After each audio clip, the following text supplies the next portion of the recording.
하나님의 말씀 베드로후서 3장 8절 9절 함께 봉독하시겠습니다. 사랑하는 자들아, 주께는 하루가 천년 같고 천년이 하루 같다는 이 한 가지를 잊지 말라.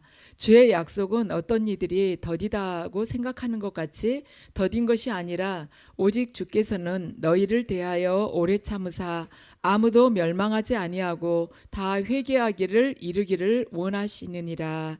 아멘. 잠시 주님께서 주신 보혈의 은혜 받으시겠습니다. 아버지, 이 밤 저희들 주님 앞에 간절히 은혜를 구하며 이 예배 가운데 저희들 모였습니다. 주님께서 십자가에서 흘리신 그 보혈로 예배드리는 모든 이들을 이 시간 덮어주시고 씻어주시옵소서. 저희들이 생각과 마음, 죄악된 것들을 지금 이 시간 씻어주시옵소서. 주님의 보혈로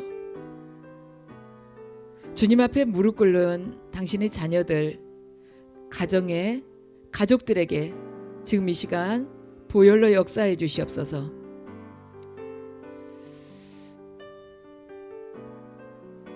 예수 그리스도의 보혈의 능력에 의지하여 선포하느니 생각과 마음과 눈과 귀를 장악하고 있는 어둠의 세력은 주님의 보혈의 능력에 의해서 파쇄될지어다. 파쇄될지어다. 파쇄될지어다. 우리 모두가 하나님을 바라보지 못하게 만드는 모든 어둠의 세력들은 예수 그리스도의 보혈의 능력에 의해서 모두가 괴멸될지어다. 괴멸될지어다. 떠나갈지어다. 주님, 이 예배 초소를 정결케 씻어주시옵소서. 주 예수 그리스도의 보혈의 능력에 의지하오니 이 예배 초소의 가운데 예배를 방해하는 어둠의 세력들은 모두가 떠나갈지어다. 떠나갈지어다.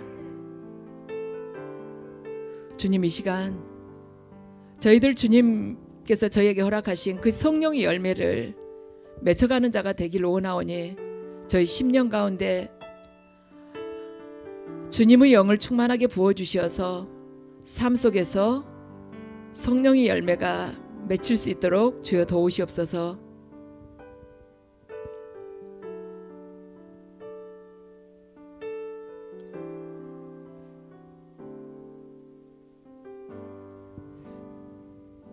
아멘. 자, 이 시간에는 인내하셔서 구원하시라는 제목으로 말씀을 전하겠습니다. 오늘 본문은 어떤 거냐면은 초대교회 당시에 많은 성도들이 예수님께서 곧 재림하실 것으로 생각을 했었는데 그렇게 되지 않자 이제 그 안에서 많은 동요가 일어났어요. 거기에 대해 베드로 사도가 이들에게 서신을 남긴 것입니다. 근데 초대교회 성도들이 왜 예수님께서 머지않아서 곧 재림할 걸로 생각을 했냐면 마태복음 24장 34절 말씀을 보면요, 예수님께서 승천하시기 전에 말씀을 하셨어요. 이 세대가 지나가기 전에 이 일이 다 일어나리라고 말씀을 하셨습니다. 그리고 또 이 초대교회 성도들은 생각하기에 땅끝까지 복음이 전파되면은 그 복음을 전파하라고 그랬는데 그 전파하라는 주님의 지상 명령이 어느 정도 그들이 지금 살고 있을 때 성취된 것처럼 보였어요. 우리 생각에는 어떻게 땅끝까지, 우리 한국에는 그때 들어오지도 않았는데 땅끝까지 복음이 전해졌다고 그러지? 그러잖아요. 그 지역에서만 전해졌을 걸로 생각을 하잖아요. 그런데 우리 뭐 한국이나 중국이나 일본 같은 경우는 전혀 예수님에 대해서 존재도 모르고 있는데 어떻게 초대교회 성도들은 이렇게 착각을 했을까? 우리는 그 생각을 할 수가 있는데 초대교회 때는요, 땅끝이라고 생각하는 것이 그들이 스페인을 주로 생각을 했습니다. 스페인을 땅끝으로 이렇게 생각을 했었어요. 그러니까 사도 바울이 내가 그 땅끝까지 간다는 그 말은요, 스페인을 두고 하는 것이거든요. 그래서 이들이 이제 땅끝까지 전해졌으니까, 거기까지 전해졌으니까 주님께서 금방 재림하시겠구나, 이렇게 생각할 수 있었다는 것입니다. 그리고 예수님께서 뭐라고 말씀하셨냐면 기독교에 대한 대대적인 박해가 있을 것이며 너희들 박해가 올 때 두려워하지 말라고, 내가 그때 너희와 함께 할 것이다. 무슨 말을 할 것인지 너희들이 염려하지 말라. 너희들에게 떠오르게 하고 내가 너희 입에 말을 담아줄 것이다. 이러지 않았습니까? 않습니까? 그런데 네로 황제 때 아주 대대적인 박해가 있었습니다. 그리고 예수님께서 또 이단들이 마지막 때는 이단들이 그 극성을 부릴 거라고 그랬어요. 그런데 이때 초대교회 때 이단 사설이 퍼지면서 초대교회 성도들이 거기에 현혹이 되고 그랬습니다. 그러니까 이 초대교회 성도들이 생각했을 때는 지금이 마지막 때다 하는 것이에요. 왜냐하면 예수님께서 이 시대가 다 지나가기 전에 이 일이 일어나리라. 또한 땅끝까지 복음이 전해졌을 때 주님께서 재림하시리라. 또한 기독교에 큰 박해가 있을 것이다. 마지막 때에는 그렇게 큰 박해가 있을 것이다. 또한 이단 사설이 굉장히 극성을 부릴 것이다 했는데 이러한 비슷한 현상들이 다 일어나고 있었습니다. 그런데 베드로 이것에 대해서 베드로 사도가 세 가지 사실을 들어서 딱 해명을 합니다. 8절 말씀을 통해서는요. 오늘 8절 말씀을 통해서는 사랑하는 자들아 주께는 하루가 천년 같고 천년이 하루 같다는 이 한 가지를 잊지 말라. 아멘. 이렇게 이야기를 합니다. 베드로가 이 말을 통해서 어떠한 것을 전하고 있냐면 사랑하는 자들아 하나님은 인간의 시간 개념을 초월해서 계신 분이시다. 인간들이 생각하고 있는 그 시간 개념을 가지고 예수 그리스도의 그 재림이 지체된다고 생각하지 말라. 이런 뜻인 것입니다. 하나님의 시간은 주께는 하루가 천년 같고 우리들이 천년이 하루 같은 게 하나님의 시간 개념이다. 근데 너희들이 생각했을 때 그 태양력을 보고 그걸 가지고 너희들이 계산을 하지 말라는 것입니다. 그러니까 너희들이 그 부분에 있어서 재림의 그 시기를 잘못 알고 있다. 두 번째는 뭐냐면 9절 말씀을 보면 알 수가 있습니다. 주의 약속은 어떤 이들이 더디다고 생각하는 것 같이 더딘 것이 아니라 오직 주께서는 너희를 대하여 오래 참으사 아무도 멸망하지 않고 다 회개해서 구원에 이르기를 원하고 계신단다. 주님께서 지금 재림을 미루고 계시는 것은 바로 하나님께서 택하신 자들이 다 회개해 가지고 구원을 얻도록 하기 위해서 주님께서 지금 재림을 미루고 계신다는 것입니다. 그리고 세 번째는 뭐냐면 10절 말씀을 보면요. 그러나 주의 날이 도둑같이 오리니 그날에는 하늘이 큰 소리로 떠나고 물질이 뜨거운 풀에 풀어지고 땅과 그 중에 있는 모든 일들이 드러나리로다. 아멘. 이렇게 말씀하세요. 자, 주의 재림의 날은 도적같이 임할 거라는 것입니다. 어느 날 갑자기 임하게 된단다. 이런 뜻이에요. 그런데 초대교회 성도들 가운데서는 자기들 생전에 예수님께서 천문 천사를 대동을 해가지고 재림을 하시면서 이 세상을 심판하러 오실 것이라고 그렇게 생각을 했어요. 왜냐하면 주님께서 말씀을 하셨잖아요. 내가 하늘로 올라가는 이 모습 그대로 땅에 내려오게 될 것이다. 그리고 너희들이 이런 나를 보게 될 것이다. 그랬지 않습니까? 그런데 예수님께서 승천하신 모습을 본 제자들이 500명이 넘었다고 했어요. 그런데 승천하신 모습을 본 제자들이 하나씩 둘씩 계속 죽어가고 있었습니다. 그들이 보았던 자들이 너희들이 지금 나를 본 것처럼 내가 그렇게 내려올 거야. 너희들 이 세대가 지나가기 전에 이러한 일들이 다 일어날 것이다. 그랬는데 그거 봤던 사람들이 죽어가고 있는 것입니다. 그런데도 재림이 이루어지지를 않았어요. 그래서 그렇게 되니까 초대교회 안에서 예수님의 재림이 늦어지니까 이제 불평을 했어요. 왜냐하면 초대교회에서는 금방 재림될 줄 알았거든요. 그래가지고는 자기들이 말하자면 가지고 있는 재산 같은 거 다 내서 서로 그 공동체에서 같이 공유하고 그랬거든요. 금방 재림될 거니까. 근데 재림이 그렇게 안 된 것입니다. 그래서 이 시점에 사도 베드로가 주님의 재림이 지연되는 듯 보이는 그 이유를 지금 오늘 본문 9절을 통해서 특히나 말씀을 하고 있다는 것입니다. 8절에는 하나님께는 하루가 천년 같고 천년이 하루 같단다. 너희들 시간 개념하고 다르다. 9절에서는 뭐냐면 하나님께서는 오래 참으사 아무도 멸망하지 않고 회개해서 구원에 이르도록 하기 위해서 지금 재림을 늦추고 계신단다. 이러한 것입니다. 여기서 자 9절 말씀을 보면 오래 참는다고 하나님께서 말씀을 해서 하나님은 오래 참으시는 분이시라는 것입니다. 자, 오래 참는다. 그게 뭘까?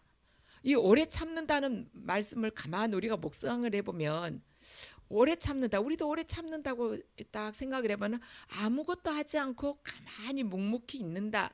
우리 그걸 언뜻 떠올릴 수 있잖아요. 그렇지만 사실 오래 참으라는 말은 수동적인 자세로 아무것도 하지 않고 잠잠하게 있는 평온한 상태로 있는 것이 지금 성경에서 말씀하는 오래 참는다는 뜻이 아닌 것입니다.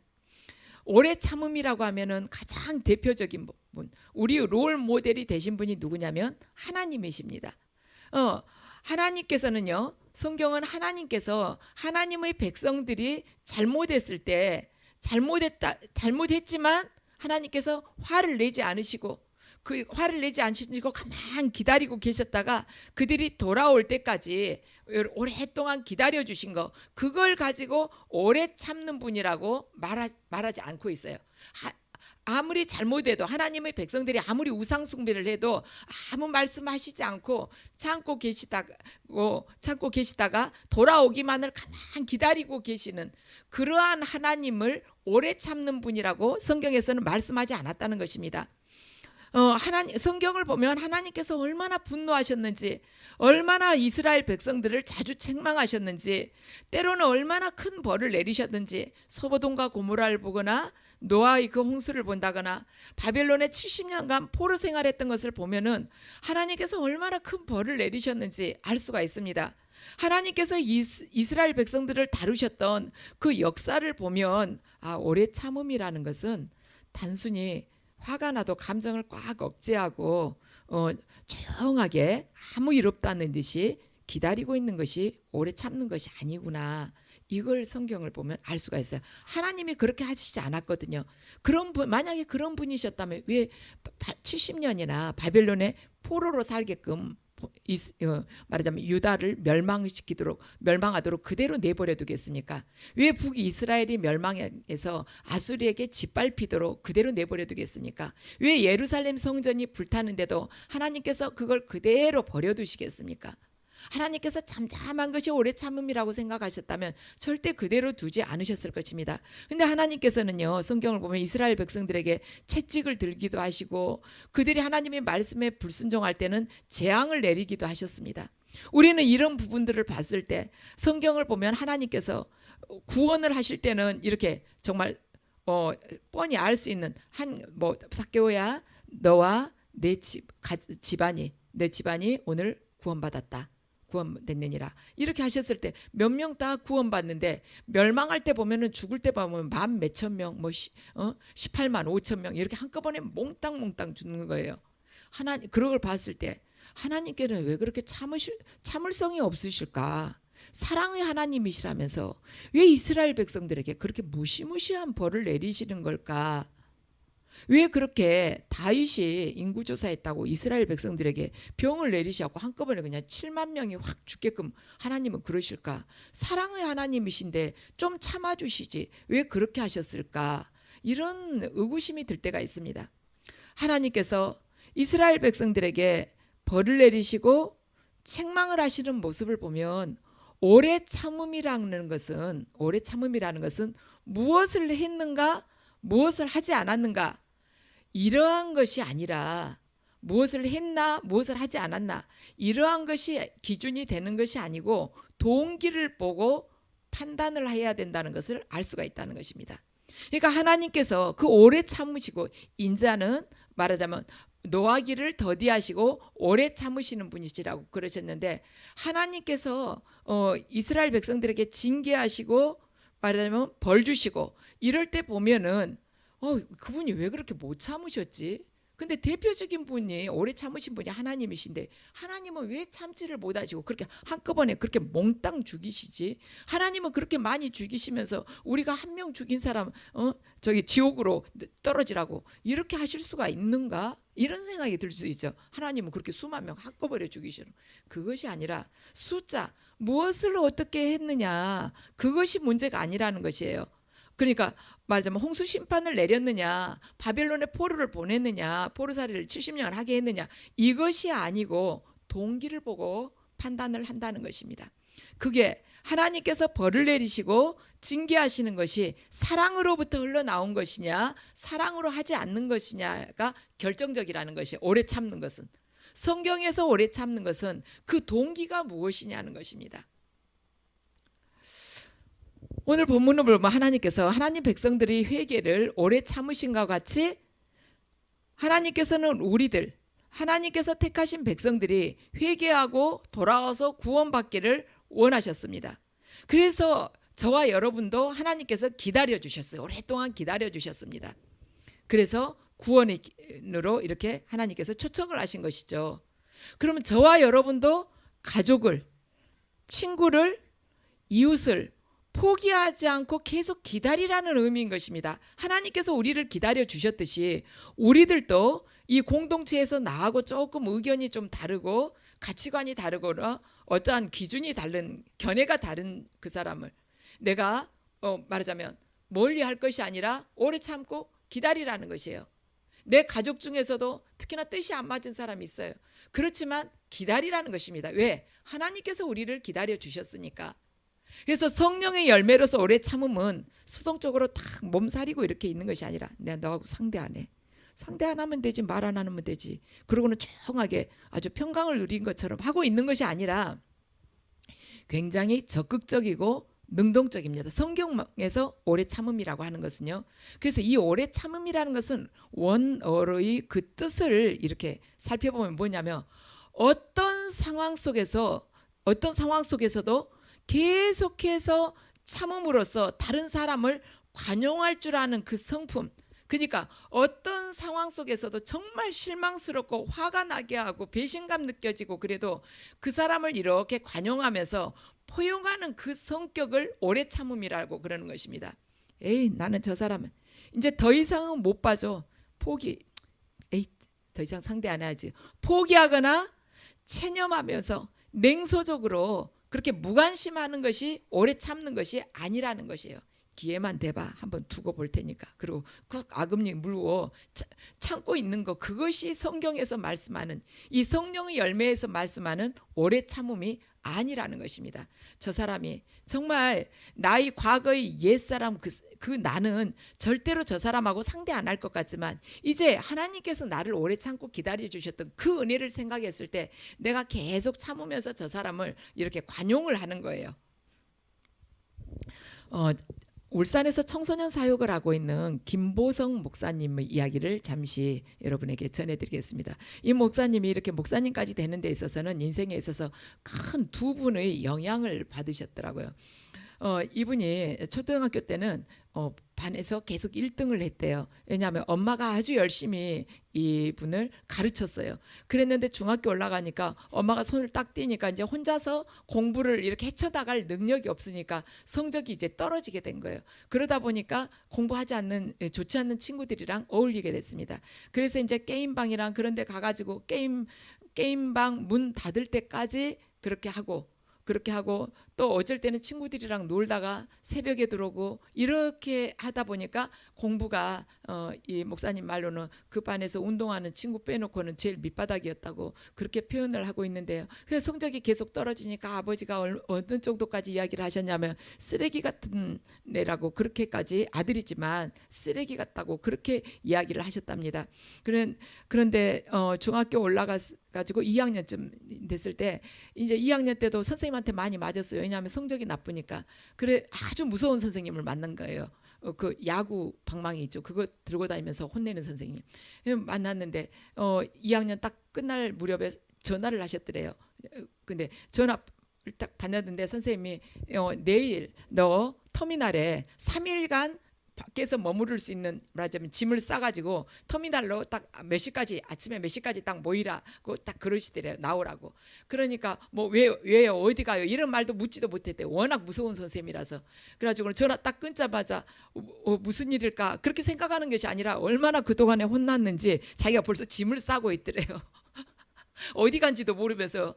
그래가지고 다음날 아침에 딱 터미널 가보니까 자기처럼 공부 안 했고 속 썩힌 자기 반 그 꼴찌들 4명이, 자기까지 합쳐고 4명이 터미널에 와 있더래요. 선생님이 이제 이 애들을 데리고 버스를 태워가지고 거제도를 간 거예요.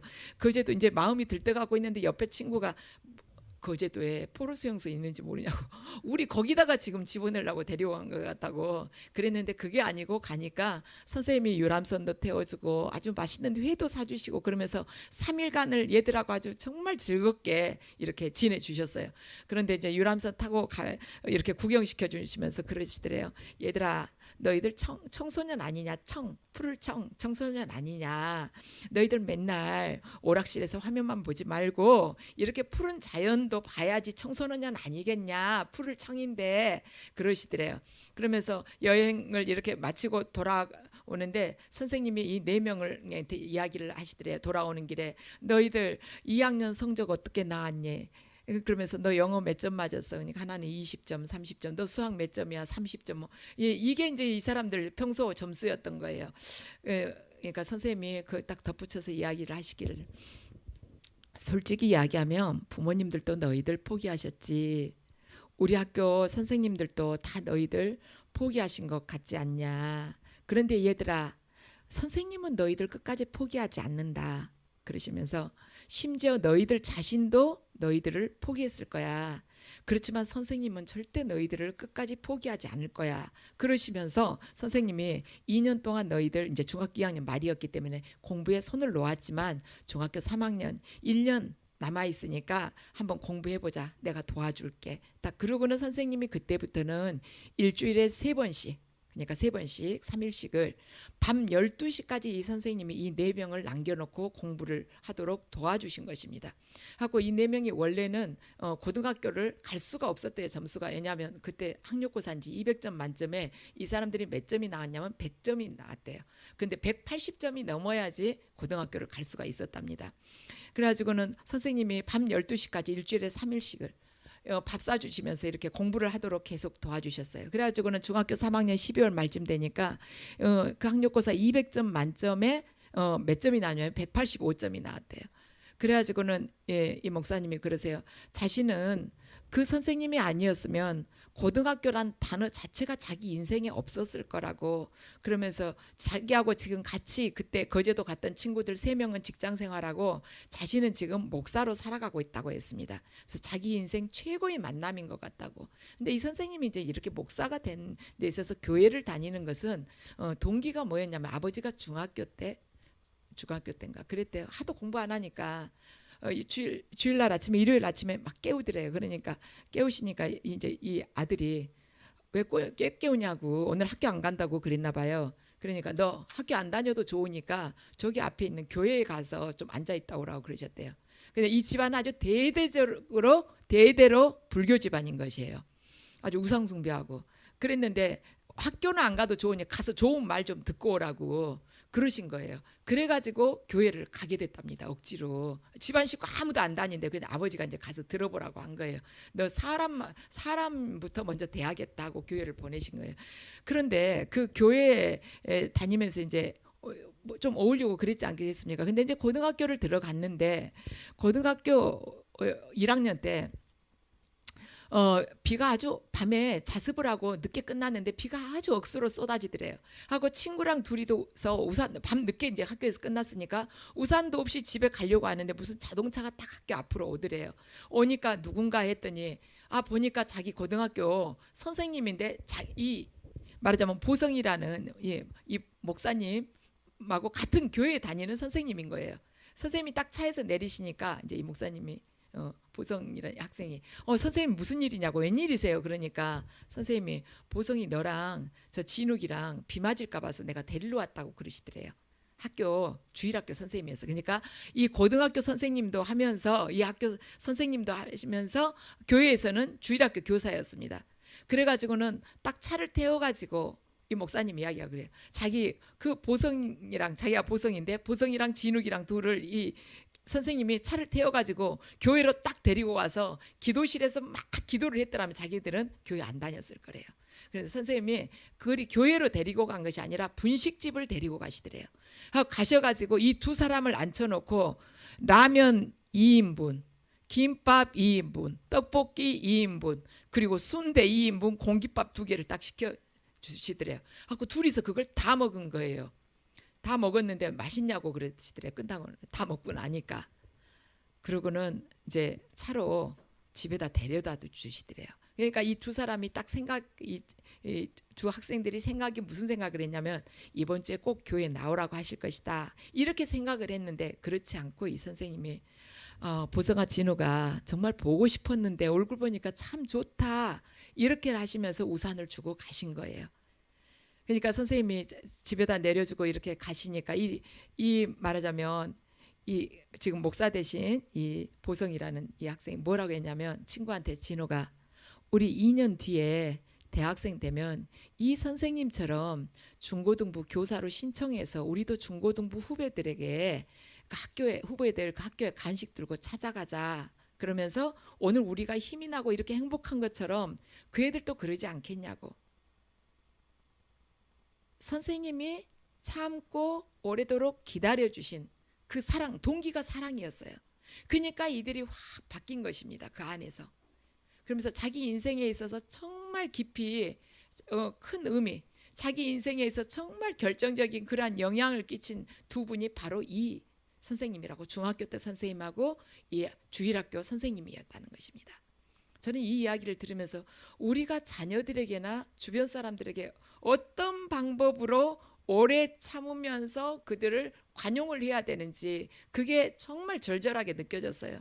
너무 평범한 것 같아요. 화 한 번 내지 않고 먹을 거 먹고 싶은 대로, 이 고등학교 1학년 때 얼마나 배가 고프겠습니까? 사주면서 교회 나와 그러지 않고 정말 보고 싶었는데 너희들 얼굴 보니까 너무 좋다. 그러면서 자기가 챙겨온 우산 집 앞에까지 내려주면서 딱 우산 주고 돌아가는 거. 그게 이 아이들이 인생을 바꿨다는 것입니다. 하고 자기들도 대학 가서 중고등부 그렇게 교사 생활을 하게 됐게끔 하나님, 말하자면 선생님이 그렇게 인도를 하신 것이죠. 포기를 하지 않으셨어요. 이 중학교 때, 저는 중학교 2학년 때 그 선생님 보면서 정말, 저도 옛날에 이렇게 교직에 있었기 때문에 나는 왜 이렇게 하지 못했을까. 저는 남자 학교에 있었거든요. 아가씨 때. 저는 이런 사랑이 나오지가 않았어요. 제가 학교 다닐 때는 남녀 중학교 고등학교가 남녀 공학이 아니라 여자 중학교 여자 고등학교 이렇게 다녔거든요. 저는 거기 가서 중학교 남자애들이 어쩐지를 처음 봤어요. 막 책상 위로 뛰어다니고 그러니까 그 20대 아가씨였을 때 뭐 조용히 하라고 가만히 있으라고 소리 질러 봐야 뭐 귀 아랑곳하지 않고, 그래서 저는 그때 막 너무 힘들고 막 귀찮다는 생각, 막 왜 저렇게 떠들까. 그리고 이 남자애들이, 저는 이제 과목이 수학인데 수학 안 좋아해요. 저는 진짜 놀랐어요. 제일 좋아하는 게 체육이래요. 저는 옛날에 체육 제일 싫어했는데 저하고 같이 지낸 선생님은 음악 선생님이었거든요. 저하고 같이 이렇게 방을 사용하고 그랬는데 그 선생님은, 제가 선생님 왜 그렇게 애들이 수학을 싫어할까요? 그러면 그 선생님 저한테 뭐라 하냐면, 양 선생님은 그래도 행복한 줄 알아. 그러면서 남자애들 제일 싫어하는 건 뭔지 알아요? 음악을 제일 싫어해요. 그 선생님 음악 선생님. 그래서 저는 정말 학생들이 막 저한테는 힘들고 그랬었는데, 제가 딱 오늘 이걸 가만 들으면서 왜 나는 그렇게 애들을 사랑하지 못했을까. 내가 그때 제대로 좀 철이 들어서 이렇게 하나님을 정확하게 알았더라면, 정말 이 선생님처럼 이 4명의 인생을 건졌더라면 얼마나 좋았을까. 단 한 명이라도 그렇게 했더라면 얼마나 보람이 있었을까 하는 생각을 해봤습니다. 오래 참는다는 것은 정말 무관심하고 너하고 상대 안 해하고 고개 돌리고 입 딱 다물고 있는 게 오래 참는 것이 아니라 그 사람을 계속 사랑으로 기다려준다는 거예요. 하나님께서 이스라엘 백성들에게 두 팔 벌리면서 사랑으로 이렇게 기다려주셨든지 그렇게 기다려주는 것이 오래 참는 것이라는 것입니다.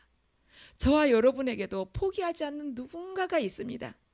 아직은 그가 돌아와야 하기 때문에, 그가 내 사랑하는 가족일 수도 있고 내 친구일 수도 있고, 그 사람이 지금 하나님께 돌아와야 하기 때문에 포기하지 않고 기다리고 있어요. 이 오래 참음은 이미 포기해버린 상태에서 감정을 딱 억제하면서 참고 있는 거하고는 다르다는 것이죠. 어디 내가 때가 되면 한번 뒤집을 거야, 두고 보자 하면서 딱 이렇게 있는 거하고 다르다는 것입니다. 내가 사랑하기 때문에, 저 사람이 하나님 품으로 돌아와야 하기 때문에 포기하지 않고 계속 기다리고 있는 그 마음, 조용하게 잠잠하게 기도하면서 기다리는 마음은, 내가 두고 보자, 너하고 상대 안 해, 상대할 가치도 없어, 그러면서 상대하지 않는 그 말하자면 묵묵함, 남 보기에는 평온한 것 같지만 그 안에서는 항상 전운이 돌고 있는 거예요. 그거하고는 다르다는 것입니다. 우리는 참아야 돼요. 참아야 됩니다. 그렇지만 때로는 질책도 해야 되는 것입니다. 그런데 그 동기는 무엇이냐면, 참고 질책을 하고 하나님처럼 징계를 내리고 이럴 수도 있지만 그 동기는 포기하지 않았기 때문에, 사랑하기 때문에 그렇게 해야 된다는 것입니다. 그게 바로 오래 참음이라는 것입니다. 하나님께서 말하자면 아직 포기하지 않는 사람을 내가 포기할 수는 없지 않습니까? 내가 하나님으로부터 그렇게 하나님께서 나를 기다려 주셨는데, 그렇게 나를 말하자면 하나님께서 오랫동안 참으셨는데, 그런데 내가 그 은혜를 잊고서 다른 사람에게는 말하자면 참아주지 못한다는 것, 다른 사람에게 있어서는 쉽게 실망하고 마음을 닫아버린다는 것, 그걸 하나님이 기뻐하시겠냐는 것입니다. 오늘 본문에서 오래 참음은 뭐냐면은 그렇게 꽉 말하지 않고 침묵 속에서 딱 입 다물고 있는 그런 오래 참음이 아니라, 더운데 누가 이 사우나에서, 이 찜질방에서 오랫동안 견디나 보자고 꽉 참고 있는 것이 아니라, 누가 이 얼음 덩어리 오랫동안 쥐고 있나, 차디찬 거 누가 오랫동안 쥘 수 있나 하고 그거 참고 있는 것이 아니라, 그게 아니라 포기하지 않고 기다려주는 그 사랑, 그것이 바로 오래 참음이라는 것입니다. 그런데 우리가 얼마나 사람들을 쉽게 포기를 합니까? 우리가 내 자신에 대해서 얼마나 쉽게 포기를 합니까? 또한 교회에 대해서도 얼마나 우리가 쉽게 포기를 해버립니까? 베드로후서 3장 15절 말씀을 함께 읽으시겠습니다. 또 우리 주의 오래 참으심이 구원이 될 줄로 여기라. 우리가 사랑하는 형제 바울도 그 받은 지혜대로 너희에게 이같이 썼고. 우리가 구원받는 데 있어서는 주님께서 인내해 주셨기 때문에 우리가 구원받을 수 있었다는 것입니다. 주님께서 우리를 오래 참아 주셨기 때문에 우리가 구원을 받을 수 있게 되었다는 것이에요. 바로 그것을 사도 바울도 주님으로부터 계시받고 너희들에게 썼지 않느냐, 이런 뜻인 것입니다.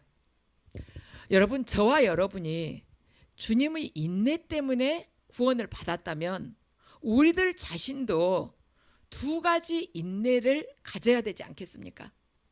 저와 여러분이 예수 그리스도께서, 하나님께서 인내해 주셔가지고 지금 우리가 구원을 받게 됐다면, 우리도 두 가지, 우리들 자신도 두 가지의 인내를 가져야 되지 않겠냐는 것입니다. 그 중에 첫째는 뭐냐면, 주님께서 우리를 오래 참으셨기 때문에 나도 내 자신에 대해서 오래 참을 필요가 있다는 것입니다. 우리가 신앙생활 시작했다고 해서 당장 거룩해집니까? 성경 말씀을 많이 읽었다고 해서 금방 거룩해집니까? 아니지 않습니까? 알기는 하지만 내가 실수할 때가 있지 않습니까? 얼마나 많은 실수를 하고 얼마나 많은 실족을 우리들이 합니까? 그럼에도 불구하고 우리 자신에 대해서 인내를 해야 된다는 것입니다. 내 자신에 대해서 실망해서는 안 된다는 거예요. 나는 왜 이래? 나는 왜 항상 이 모양이야? 왜 회개해봐야 나는 또 다시 옛날에 했었던 그 악습을 또 되풀이해? 이러면서 실망을 할 것이 아니라 인내를 해야 된다는 것이에요. 주님께, 주님, 저 더 이상 견딜 수 없으니까 이제 저를 데려가 주세요. 이렇게 기도할 것이 아니라, 주님, 저희 구원을 위해서 인내해 주셔서 정말 감사합니다. 저도 제 자신에 대해서 인내하겠습니다 하면서 주님 앞에 기도드리는, 그러면서 오래 참는 그런 인내가 우리들에게 있어야 된다는 것입니다. 제 자신에 대해서도 인내하겠습니다. 주님, 지금 10번 넘어졌지만 다시 또 일어서겠습니다. 끝까지 다름질하겠습니다. 이 인내가, 이 오래 참음이 있어야 된다는 것입니다. 두 번째는 뭐냐면, 이웃에 대해서 인내해야 된다는 것입니다. 하나님께서 나 같은 사람도 오래 참으셔가지고 구원에 이르게 하셨는데, 많은 사람들에 대해서는 얼마나 오랫동안 참으셨겠습니까? 나 한 사람도 그렇게 오랫동안 참아주셔가지고 구원받게끔 하셨는데, 지금까지 수많은 이 인류를 얼마나 많이 오래까지 참으셨겠냐는 것이에요.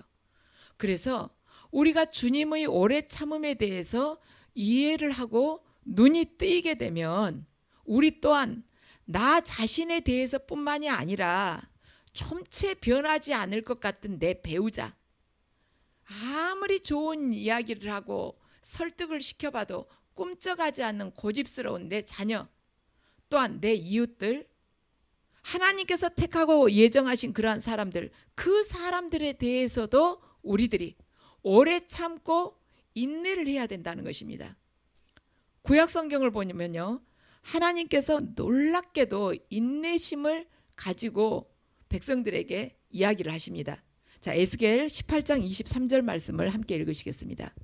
주 여호와의 말씀이니라. 내가 어찌 악인이 죽는 것을 조금인들 기뻐하랴. 그가 돌이켜 그 길에서 떠나서 하는 것을 어찌 기뻐하지 아니하겠느냐. 아멘. 하나님께서는 악인이 죽는 것을 조금도 기뻐하시지 않는다는 것입니다. 그 죄에서 돌이켜서 구원받기를 원하신다는 것입니다. 성령이, 지금 우리는 성령의 열매에서 네 번째 것을 오늘 지금 우리가 묵상을 하고 있습니다. 성령의 열매로 오래 참으라는 이 말씀의 의미는 저와 여러분이 삶의 현장이 많이 고통스럽고 괴로워서 기다려도 우리 주님께서 바로 응답하시지 않는 것 같아서 체념해버릴까? 포기해버릴까? 하고 싶지만 우리 자신의 삶을 향한 하나님의 그 계획에 대해서 우리가 기다려야 되고, 정말 이 상황 속에서 나는 더 이상 견딜 수가 없어, 주님 차라리 데려가 주세요, 이러는 것이 아니라 상황을 보면 아무리 기다려도 지금 나는 더 이상 기다릴 힘이 없어요 하는 그런 상황이지만 체념하지 않고 우리 각자의 삶을 향한 하나님의 계획을 우리가 기다리는 거예요.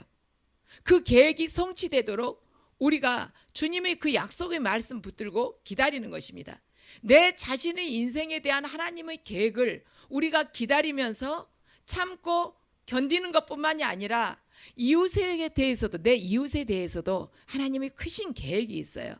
그래서 그 크신 계획이 있기 때문에 그 이웃에 대해서도 내가 참고 관용을 하고 때로는 또 질책을 해야 될 때 있어요. 내 자녀나 누구에게, 내 제자나 누구에게라도 질책을 해야 될 때면 질책을 하기도 해야 되고, 때로는 기도를 해야 되고, 때로는 인내해야 된다는 뜻인 것입니다. 그래서 성령의 열매에서 오래 참음이라는 것은 내가 내 삶 속에서 도저히 견딜 수가 없어서 더 이상 저는 주님 한계 왔습니다 이러면서 손을 딱 털고 싶지만은 그렇게 하지 않고, 아버지, 저를 향한 아버지 계획이 있죠. 그 계획이 성취되도록 제가 믿음으로 견뎌내겠습니다 하면서 하나님 계획이 내 삶을 통해서 성취되도록 견디면서 그분 바라보는 것이 바로 성령의 열매에서 말하는 오래 참음이라는 것입니다.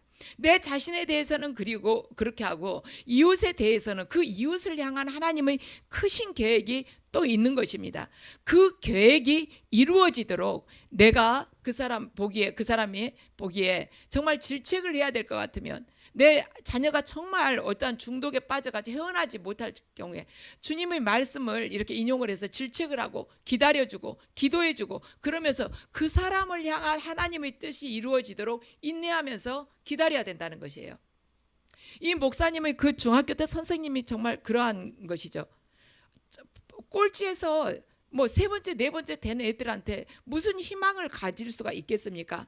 게임방에서 밤새 게임하고 그 게임방 문 닫을 때까지 앉아있는 그 애한테 어떻게 보면 에이 너는 진짜 틀렸어, 될 놈은 진작 싹이 다르지, 이렇게 하고 포기해버릴 수 있는데, 그 애들한테 그렇게 자기 사비로 밥 사주고 여행시켜주고 유람선 태워주고 그러면서 그 애들을 1년 동안 계속 밤 12시까지 데리고 있는 그 오래 참음.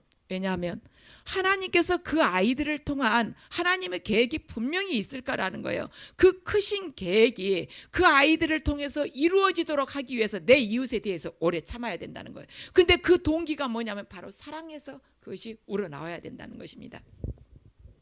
그래서 여러분의 삶에서 오래 참음이 그냥 체념해버리고 포기해버리고 아무 일도 없는 것처럼 보이는 그러한 오래 참음이 아니라 내 안에서는 끊임없이 갈등이 있는 거예요. 나도 힘이 드는 것입니다. 그러면서 어떻게 해야 되지?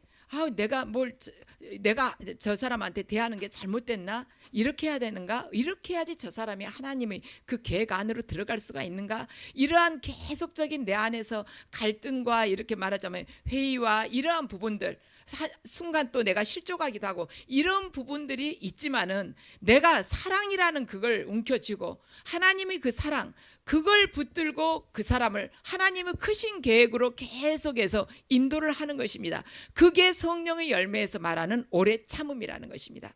그래서 내 삶을 통한 오래 참음은 바로 하나님께서 나를 향한 그 계획, 그것이 내 삶을 통해서 이루어질 수 있도록 내가 계속 하나님의 그 말하자면 비전을 바라보면서 주님 말씀 붙들고 믿음으로 나아가는 것이 그것이 오래 참음이에요. 그래서 그리고 내 주변에 있는 이웃을 향한 내가 오래 참음이라는 것은 그 이웃을 향한 하나님의 그 크신 계획이 이루어지도록 거기다가 그들에게 사랑으로 계속 접근을 하면서 그들을 빚어나가는 것이 오래 참은 것이라는 것입니다. 침묵하고 다시는 너하고 말 안 하고 딱 끊어버리는 것이 오래 참는 것이 아니라 바로 그것이라는 거예요. 그래서 이 성경에서 말한 오래 참음은 무엇을 했느냐 무엇을 하지 않았느냐가 아니라 그 동기가 사랑에서 흘러나왔냐 포기하지 않는 그 사랑에서 흘러나왔냐 그것이 중요하다는 것이에요. 그래서 저와 여러분 모두가 이제 하나님의 말씀을 우리 하나하나 깨달아가요. 내 자녀 중에서 아무리 말을 해도 안 되는 경우, 내 배우자 중에서 이 부분은 좀 이렇게 됐으면 좋겠는데 하는 그러한 부분들 참 내 마음에 항상 걸리는 부분들 있죠. 그냥 사랑으로 기다리는 것입니다. 하나님께서 우리를 기다려 주셔가지고 우리도 구원을 얻지 않았습니까? 우리도 그들을 기다려 주는 거예요. 왜? 하나님께서 우리를 사랑하셨고 하나님께서 그들 각자에게 크신 계획을 가지고 계시기 때문에 우리가 하나님의 그 말하자면 사역에 함께 동참함으로 해서 그들이 말하자면 인생을 통해서 그 계획이 이루어지도록 우리가 하나님하고 함께 동역하는 것입니다. 그래서 저와 여러분 모두가 이 오래 참음이라는 성령의 열매가 삶 속에서 정말 풍성하게 아름답게 맺어지시기를 주님의 이름으로 축원합니다.